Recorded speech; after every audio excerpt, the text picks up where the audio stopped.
Hello and welcome back to Talking Teens Official. I'm Narelle and thank you for joining me and for your listening ears. Today I actually want to do something a little bit slightly different. I want to have a little bit more of a candid conversation with you about anxiety and teenagers and kids. And more importantly, what I'm going to do is I'm going to give you some tools that you can actually use that I have given parents over the years in my role as a teacher in school. And speaking of school, if you find what I'm doing here really valuable and you want to continue the conversation, then I invite you to come in and join my free school community. We talk about all kinds of things in there, and there's a lot of resources and connections that are happening along the way too. I'm going to pin the link in the comments so you can join. So let's make a start. So I want to talk to you a little bit about the spiral that happens in kids' brains. You know the ones, you know what I mean. When they come to you or you find them at the kitchen table and they're just looking so stressed. They are overwhelmed by an assignment or a social issue at school, or they just don't want to be there. They don't want to go anywhere. You might want to jump in and say, hang on a sec, don't worry about it. That friend of yours, Sarah, or whatever her name is, she's not worth it. Just get over it. It's fine. Or you might want to say to them, it's just one essay. Just start it. In their minds, it might be 1 or 2 pages, but it's 1 or 2 pages of an essay, which is an insurmountable mountain for them to climb. So you might think 250 words, 400 words is nothing. To them, it can actually feel really huge. So before we begin a little bit further though, so I'm giving you a little bit of the heads up about what this kind of looks like and how it can manifest. I just want to put something out there that a lot of times when we are talking about anxiety or depression, they are intertwined. They are interlinked very much so. But I normally find when working with kids that anxiety is worrying about something that hasn't happened yet. It's a worry about the future.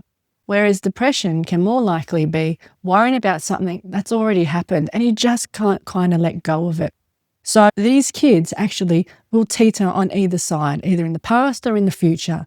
And the whole purpose with this podcast episode today is to show you how to bring them back to the present and into the present moment so they can have a stop and have a look and try and move on forward with some of the tools I'm about to give you.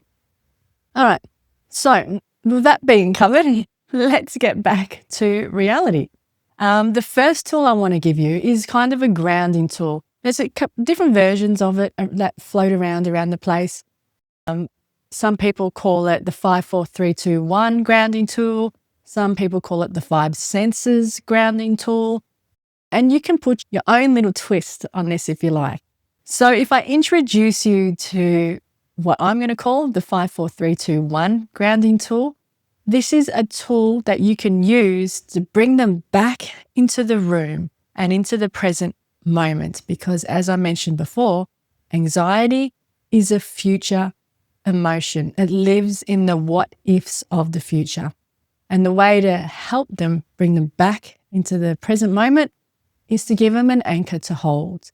So I want you to name 5 things that you can see. So when they're starting to spiral out of control, you can do this with them. 5 things that I can see. I can see a computer. I can see some lights. I can see some clouds out the window. There's some trees. There's a bird flying past. Then I want you to tell them 4 things they can touch, or ask them to describe 4 things they can touch. I'm touching a pencil. I'm touching a mouse pad here. I can feel my jumper on my skin. I can touch this notepad. I can touch my phone over there. I just touched the microphone that's there. So 5 things they can see, 4 things they can touch, and then 3 things they can hear. I can hear the sound of my voice. I can hear some magpies off in the distance calling. I can hear the hum of the computer that's recording this podcast episode. Things like that. two things they can smell. I can smell my perfume and my toothpaste because I just brushed my teeth before recording this. And one thing they can taste, well, I can still taste the toothpaste. So the script that you can use to give to your kids, and you can just say to them, when the anxiety is building up, you're floating away into the future. Let's get back into the kitchen or into the room or in the space. Where's your head at? I need your head back in the room with me.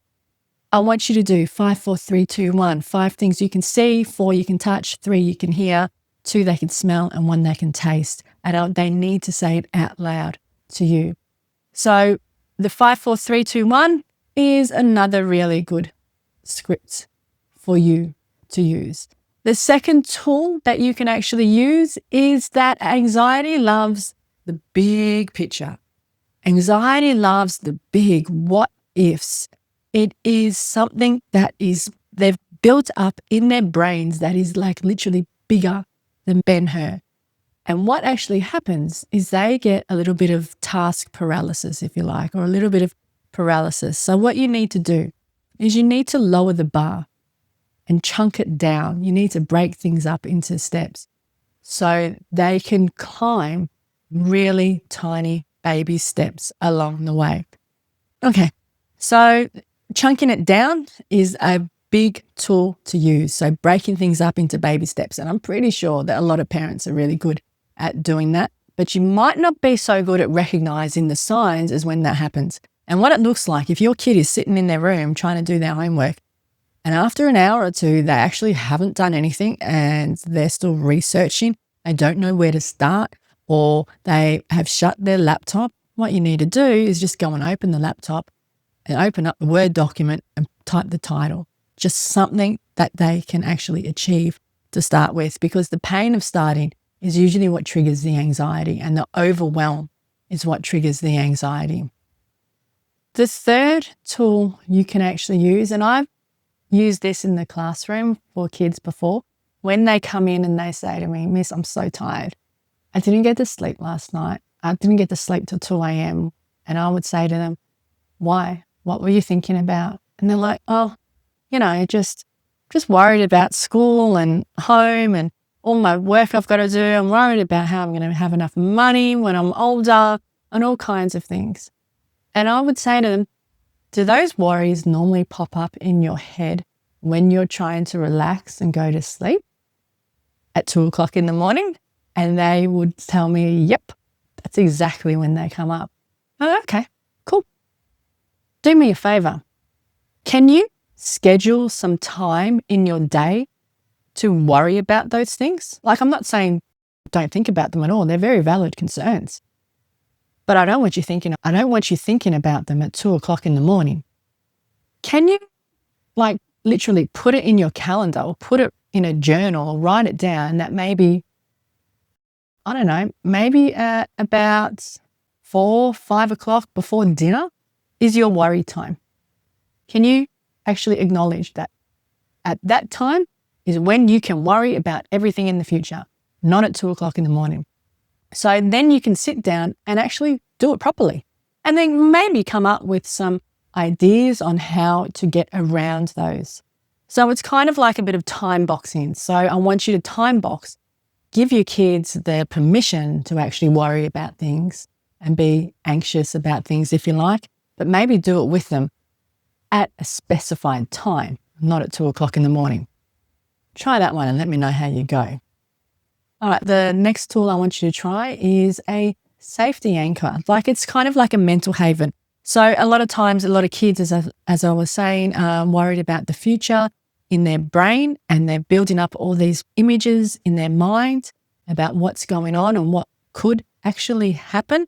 And the brain actually has a very hard time distinguishing between a really vivid memory and reality. So I want you to use that to your advantage as a parent. So what you'll be saying to them is, when they're kind of a little bit worried about going to somewhere or going to a place or even getting to school, that can be a big issue. I want you to ask them to describe a place where they feel 100% safe, but in as much detail as possible.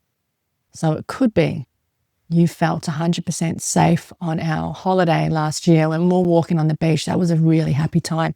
Can you take your mind back there and can you describe the beach? Maybe you can incorporate the 5, 4, 3, 2, 1 tools into there. So you can say to them, I want to know 5 things that you recall seeing on that beach. I want to know 4 things that you recall that you touched on that beach, the feeling of the sand on your bare feet or the water.